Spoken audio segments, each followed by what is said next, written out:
అంటే joining speedup.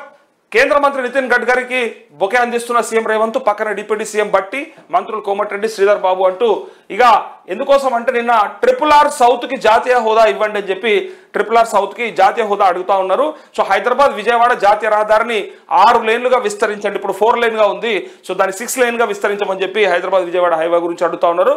So కేంద్ర మంత్రికి గడ్కరీకి ముఖ్యమంత్రి రిక్వెస్ట్ ఇచ్చిండు. అయితే ఇక్కడ చూడండి, చేరికలకు ఏఐసీసీ నుంచి కూడా గ్రీన్ సిగ్నల్. చేరికలను కూడా మీరు స్పీడప్ చేసుకొని చేర్చుకుంటే అయిపోతుందని చెప్తా ఉన్నారట. సంస్థాగతంగా ఇది తప్పనిసరి, లేదంటే ప్రధాన ప్రత్యర్థికి అడ్వాంటేజ్. అసంతృప్తి అలకలను డీల్ చేయాలి. పార్టీ సీనియర్ లీడర్ల ప్రయారిటీ తగ్గించొద్దు.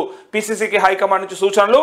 పార్టీలో చేరబోయే లీడర్ల జాబితా అధిష్టానానికి అసెంబ్లీ సెషన్ లోపే మరో 11 మంది హస్తం గూటికంటూ మరో 11 మెంబర్స్ 11 మంది రెడీగా ఉన్నారు. ఆ 11 మంది పేర్లు నేను కూడా గతంలో చెప్పిన.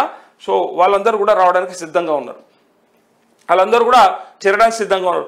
అసలు పార్టీ మారరు అనుకున్న వాళ్ళే వచ్చిన తర్వాత అరే వీళ్ళు ఎట్లా మారుతారు, కడియం శ్రీహరి మారుతారా అనుకున్నారు అందరూ కూడా, ఆయన చెప్పిన ముచ్చట్లు విన్నాక. అట్లనే కేకే జనరల్ సెక్రటరీ ఉన్నటువంటి కేకే మారుతారా అని అనుకున్నారు అంత అవకాశం ఇచ్చినాక. మొన్న రీసెంట్గా జగిత్యాల సంజయ్ జాయిన్ అయినప్పుడైతే అందరూ ఇంకా ఆగమైపోయారు. అసలు సంజయ్ ఎట్లా జాయిన్ అవుతాడు? కల్వకుంట్ల కవితకు అత్యంత సన్నిహితుడిగా పేరుందే, 2 సార్లు టికెట్ ఇప్పించుకున్నారే. ఆడ బీఆర్ఎస్లో ఎవరికి నచ్చినా నచ్చకపోయినా కల్వకుంట్ల కవిత కోసమే ఆ టికెట్ కేటాయించినటువంటి కేసీఆర్ ఆయన పోతానని కూడా కలలో కూడా ఊహించలేదట. సో అలాంటప్పుడు ఆయన పోయిందంటే ఇంకా ఏమున్నదని చెప్పి ఇక్కడ ఇంకో 11 మంది సిద్ధంగా ఉన్నారని లిస్టే చెప్పారు. ఇక్కడ ఆ లిస్ట్ ఆల్రెడీ నేను రాసిన గతంలో కూడా, మళ్ళీ కూడా చెప్తా. హైదరాబాద్కి సంబంధించినటువంటి ఎమ్మెల్యేలే 7 మంది ఉన్నారు, 7 ఉన్నారు. ఆ 7 తర్వాత మిగిలిన వాళ్ళు జిల్లాలలో ఉన్నారు. ఓవరాల్గా 11 మంది పోతా ఉన్నారు. సో సంప్రదింపులు, లేటెస్ట్ స్టేటస్ పై రేవంత్ వివరణ. బీజేపీని కంట్రోల్ చేయడానికే పక్కా వ్యూహం అంటూ బీఆర్ఎస్ పార్టీ నుంచి కాంగ్రెస్లోకి చేరికలు మరింత ముమ్మరం కానున్నాయి. ఇందుకు ఏఐసీసీ నుంచి గ్రీన్ సిగ్నల్ లభించింది. ప్రస్తుత పరిస్థితుల్లో చేరికలు తప్పవని అభిప్రాయానికి వచ్చిన అధిష్టానం ఇక గులాబీ పార్టీకి చెందిన మరికొందరు ఎమ్మెల్యేలను చేర్చుకోవాలని పీసీసీకి సూచించినట్టు సమాచారం. తాజాగా జగిత్యాల ఎమ్మెల్యే డాక్టర్ సంజయ్ని పార్టీలో చేర్చుకోవడంతో ఎమ్మెల్సీ జీవన్ రెడ్డి తీవ్ర అసంతృప్తి వ్యక్తం చేశారు. ఆయనకు తోడుగా కొందరు సీనియర్లు సైతం రేవంత్ తీరును తప్పుపడుతూ అధిష్టానానికి ఫిర్యాదు చేశారు. ఢిల్లీ పర్యటనలో ఉన్న సీఎం విపక్ష ఎమ్మెల్యేలను పార్టీలో ఎందుకు చేర్చుకుంటున్నామనే విషయంపై అధిష్టానానికి వివరించడంతో అందుకు ఏఐసీసీ పెద్దలు కూడా సానుకూలంగా స్పందించినట్టు సమాచారం. అంటే ఈయనను సైలెంట్ చేసి పంపించేసారు జీవన్ రెడ్డిని.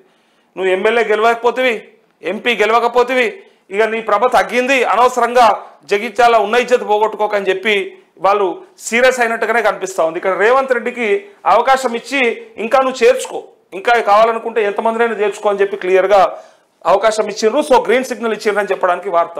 సో చేరికలకు మా పార్టీ డోర్స్ ఓపెన్. పాత నేతలకు ప్రాధాన్యతలు తగ్గకుండా చూసుకుంటాం. సంజయ్ చేరికపై జీవన్ రెడ్డి ఫీల్ అయ్యారు. పీసీసీ చీఫ్ బాధ్యతలు మార్పుపై అధిష్టానానికి స్పష్టమైన అవగాహన. మీడియాతో స్టేట్ ఇన్ఛార్జ్ దీపదాస్ మున్షి అంటూ ఇక స్టేట్ ఇన్ఛార్జ్ అయినటువంటి దీపదాస్ మున్షి చెప్పినటువంటి మాట, ఇక చేరికలకు మా పార్టీలో డోర్లు ఓపెన్ చేసినాం, ఇంకా ఎవరైనా రావచ్చు అని చెప్పి సిద్ధమైపోయినరు. ఇంకా ఇట్లా చూస్తే ఏమనిపిస్తుంది అంటే ఇక రాజకీయాలు ఇంకేమైనా ఉన్నాయా, చెప్పటోనికన్నా సిగ్గుండాలి, వినటోళ్ళకన్నా ఇజ్జత్ ఉండాలి అన్నట్టు అయిపోయింది. ఎవరైనా సరే రావచ్చు అని చెప్పి ఇట్లా డోర్స్ ఓపెన్ చేసినాం అన్నాక అసలు నేనేమంటా అంటే వీళ్ళకు ప్రజలు అవకాశం ఇచ్చారు. 64 సీట్లు ఇచ్చి 63 సీట్లు ఇచ్చి గెలిపించి మీరే ప్రభుత్వంలో ఉండండి అని చెప్పిన తర్వాత ఇక్కడ ఒక భారీ స్కెచ్ ఒకటి ఉంది. అసలు ప్లాన్ ఏందో నేను చెప్తా. వీళ్ళు ఏం చేస్తున్నారంటే ముచ్చట నేను చెప్తా, కారణం ఏంటిదో కూడా చెప్తా. చేరికలకు రీజన్, చేరికలు చేర్చుకోవడానికి వీళ్ళు ఒకే ఒక ప్లాన్ చేస్తూ ఉన్నారు.